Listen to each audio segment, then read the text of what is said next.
pretty good. We're starting to get another crowd in. This is the second episode of Cooking for the Kids, Season 2. And today, New England Clam Chowder, and we're going to serve that with some fresh bread. We have our clams. I'm going to just rinse these off a little bit. We checked them. They're not broken. They're not open. Everything is good to go with the clams. Just going to give them a quick rinse. And we're going to put those clams aside. We have our organic potatoes, our colorful melody of organic carrots, some organic celery, as well as onions, shallots, and garlic, and fresh thyme. Also have our clam with our clam juice. I purchased another bottle of clam juice just on the side. I'm going to, taste as I go along. Add some, don't add some. It is what it is. It's also good to have on hand either some veggie stock or some chicken stock, whatever you prefer. I think I'm going to use a little bit of both, to be honest with you. I have a little bit of heavy cream, and that's going to give it that white color that, is familiar with the New England Clam Chowder, if everybody here has had New England Clam Chowder before. And a little bit of white cooking wine to saute up those clams at the end process, and that's going to be the best part. You guys are going to love that part. So let's see. We get our onion sautéing in our pan with the butter, and I'm also going to add in my celery.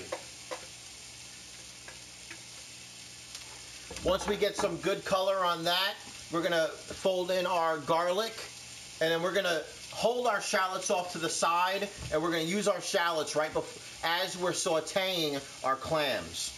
I want the shallots and the clams to just intertwine and have that flavor come together.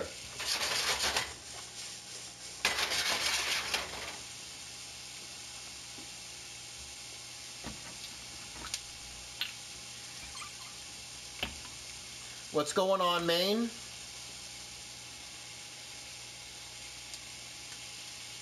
I think I've been to Maine maybe once or twice in my life. Love the lobster. As do everybody else.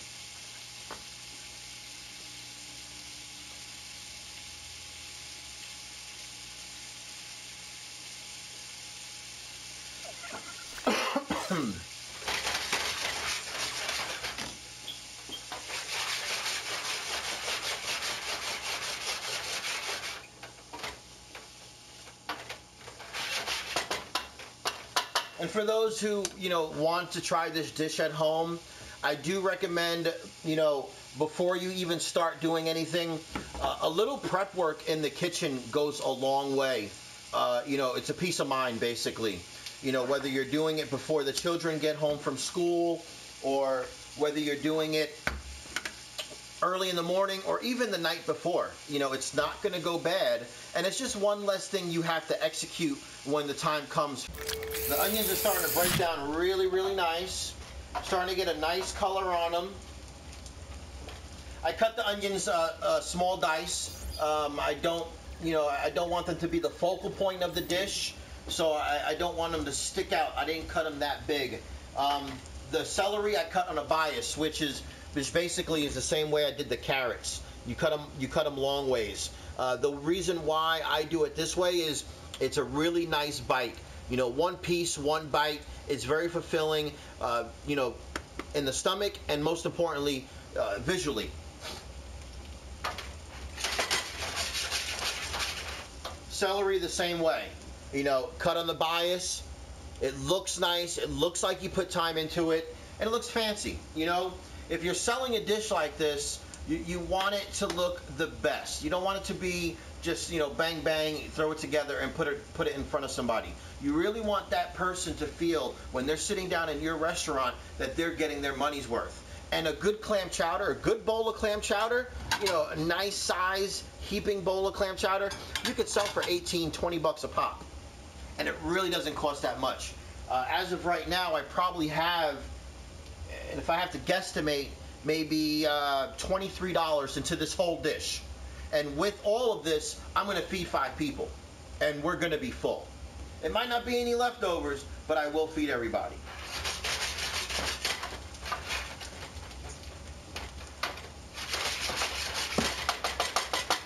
And everybody knows on the show I'm all about, you know, getting your money's worth of your meal and staying away from that fast food. Every once in a while, it's not going to kill you, you know, but on a regular basis, it just gets too expensive and it's not healthy. So for 23 or 20 bucks, whatever we spend on this meal, it's going to go a long way.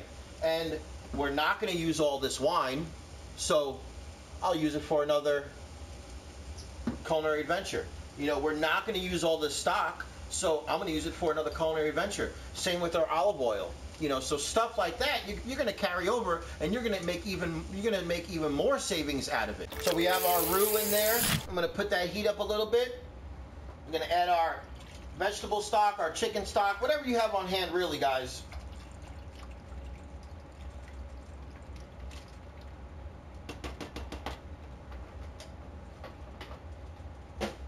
I'm going to turn that heat up because we do want to bring this to a boil. You're not really going to know how thick it's going to be until you get that roux to a boil and working in there. And, you know, you play it by ear. You know, little mistakes you could fix, big mistakes we have to start all over. So if it's not where it needs to be thickening-wise, we could just make a quick slurry. And we could just add that in there, thicken it up the rest of the way. Also, that heavy cream that we add in is also going to act like a thick... Small mistakes you could fix, big mistakes you have to start all over. Everybody on this show knows my motto. But the consistency is looking really well. I'm going to let it reduce a little bit longer. Once it reduces, and everybody knows, when you reduce something, you're combining the flavors even into a tighter space. You know, you're making more of a smell, more of a flavor, more of a taste.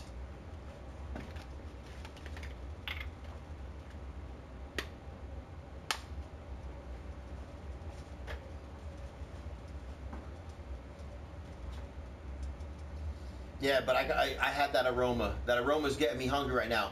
This is telling me right now that I'm going down the right path. You know, I could add a little bit of this. I could add a little bit of that. But as of right now, our stock, our base of our dish is right on point. Guys, you want to make sure that you add your cream in at the end. Okay, because everybody who knows who's made old school chocolate milk, everybody who knows, everybody that has cooked with heavy cream on top of a stovetop, whether it's gas, electric, or a wooden stove, knows that the milk will scorch and will burn, or the heavy cream will burn on the bottom of that pan. So you want to add it in at the end. Okay, I don't want it to give it any chance to scorch, because once I start mixing that up, guys, and if it's burnt on the pan, this whisk or spoon or spatula that you or I use is going to scratch up that burnt part. And then you're going to have burnt particles in your food. That's a big no-no. It will change the flavor of your whole dish.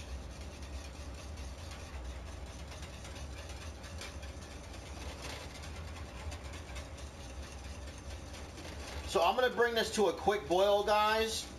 And then I'm going to go ahead and add in a slurry. I'm not going to say what a slurry is. I would like to know if anybody has been paying attention from the past shows, or maybe the guy that is studying to be a chef. Let me know. You tell me what a slurry is, and I'll let you know if you're right. We'll do our cooking for the kids lesson of the day. What is a slurry?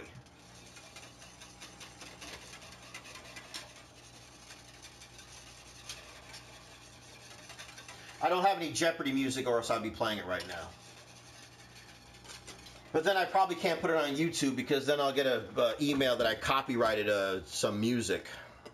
That's why I don't play music while I'm cooking, because I run into issues that, you know, YouTube might hear a song in the background and, oh, you can't use that song. So I don't even bother with it. I just, you know, hopefully my voice and the sound of sauteed food is good enough for you guys, because I know it's good enough for me. All right, I know I have cornstarch. There we go.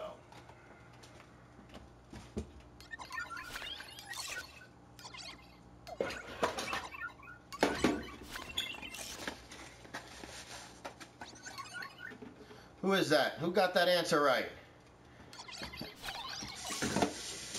Give the okie dokie. Give the okie dokie. Equal part cornstarch and water.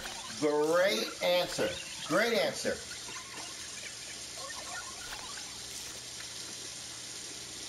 What I like to do with my slurry is I really want to see a nice coating on my fingers. Maybe like a milky coating. That's how I personally know my slurry's good. This is a little bit watery, but you know what? The roux that's in there and the heavy cream that's in there is already thickening it up, so this is going to work out just fine for us.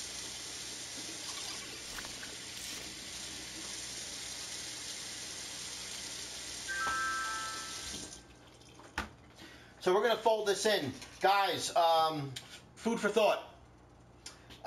When you are doing a slurry, use warm water.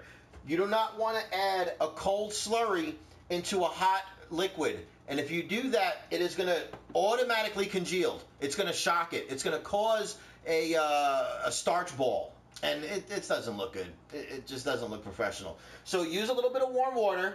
And when you're doing it, you want to whisk it real fast. And add a little bit in at a time.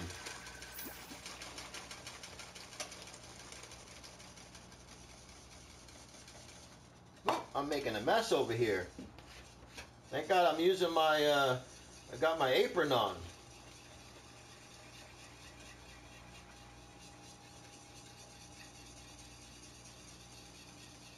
I don't know if you guys, yeah, you guys can see that color. That color is coming right along.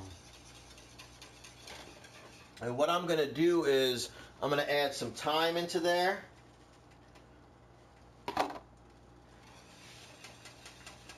I'm not going to add any salt, any pepper until it is completely finished. I'm also going to lower the heat all the way.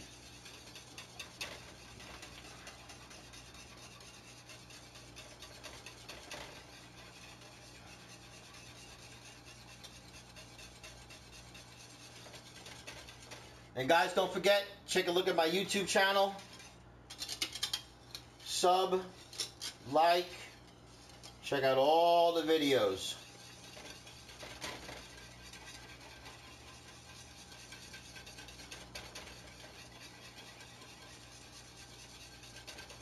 Oh, this is awesome, guys. That is the texture that you are looking for. And I'll show you a visual effect of it with the ladle.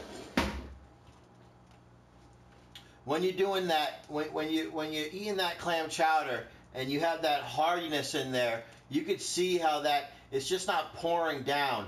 It is just you can see how thick that is. That right there is a beautiful piece of work, and that's where you want to be. Now, the next question is the flavor where you want it to be. Quick recap. This is Cooking for the Kids, Episode 2, New England Clam Chowder. We're going to serve this with some fresh bread. We have our seafood stock to the side. This is our base, our clam chowder base. This is our structure, I guess you could say. All right, then we have all of our vegetables that we will be putting in this wonderful dish. We have our boiled off red skin potatoes. We have our tricolor carrots. And we have our onions, our celery, our garlic. Everything is right here. We also have a little bit of fresh thyme. You really can't see it. That's on the side. We have our whole clams with the clam juice. This is going to add a little bit more body to our dish. Most importantly, we have our fresh little neck clams. Guys, like I said before, make sure you inspect your clams before you eat them. They want to be closed all the way. You do not want to cook any broken clams. So we're going to get our pan nice and hot. We're going to add a little bit of olive oil to it. We're going to saute up our little neck clams with a little bit of shallots. And then we're going to deglaze this baby with some white wine. So first off, guys, I want to make sure that my work area is easy to access everything. Okay, I'm going to toss my clams right in there. It might have a fire. It might jump up. We'll play it by ear. It's not going to take long for these clams to cook, guys.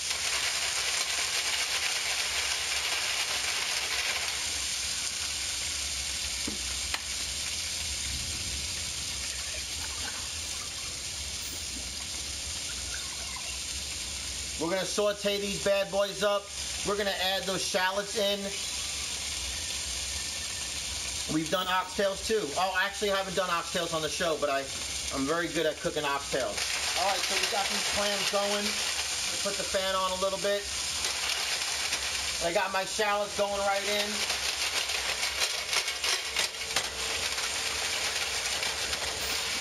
As soon as I get these shallots with a little bit of color, I'm going to stop the cooking. I'm going to shock the cooking process with a little bit more stock.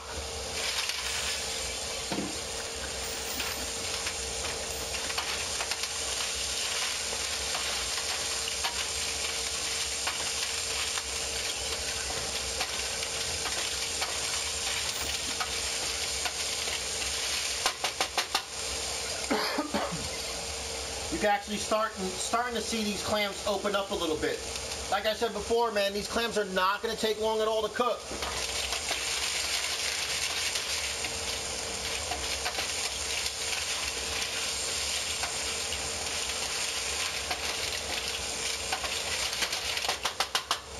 As soon as they start opening up, I'm going to add in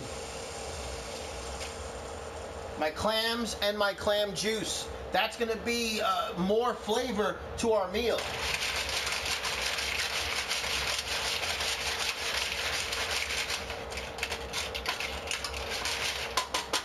Let's get some more heat going on in there. I'm going to add a little bit more dry thyme into there, well, fresh thyme. We're going to start getting that, we're going to start cooking that hard right now. The clams should be done in probably about 3 to 4 minute cooking time, guys. It does not take long. You do not want to overcook your clams because they're going to become very chewy. We had a great day. Today we did our New England Clam Chowder, Cooking for the Kids, episode 2. This is going to be the finished product, guys.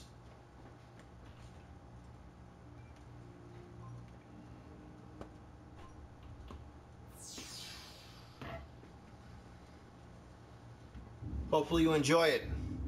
Thank you very much for the time that we spent together. After the show, don't forget, go to my YouTube channel, Jose Wojciechowski, sub, like. You really like it, guys.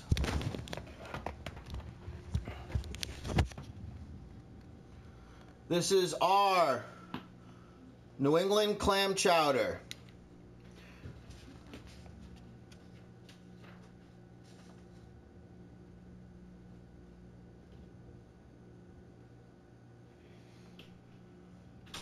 And my executive producer just pointed out that I should mention that we have a nice summer thunderstorm headed our way.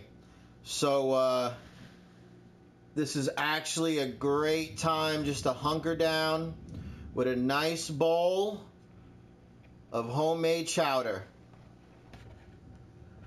Guys, it's not rocket science. It's very, very easy. All right, you spend a little bit of money, but in the long run, you have a nice product. You know what you're giving your family, and you feel good about it, guys.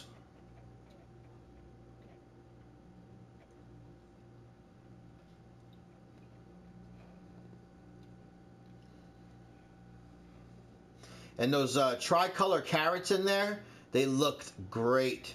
You have some yellows in there. You have some oranges in there. You even have a purple carrot in there. I mean, they look great in that dish.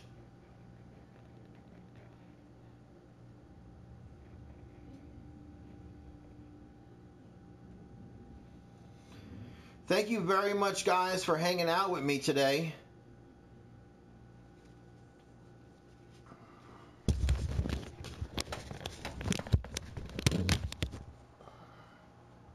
Thank you very much, guys. My name is Jose Wojciechowski. This is Cooking for the Kids, Episode 2, New England Clam Chowder. Another one bites the dust, another one in the book. It's a wrap. We're going to sit down and we're going to have a meal. It's still early. I get some gameplay up in there in a little while, as soon as I clean up a little bit more. I guess what I can do right now is take a nice bite in front of you.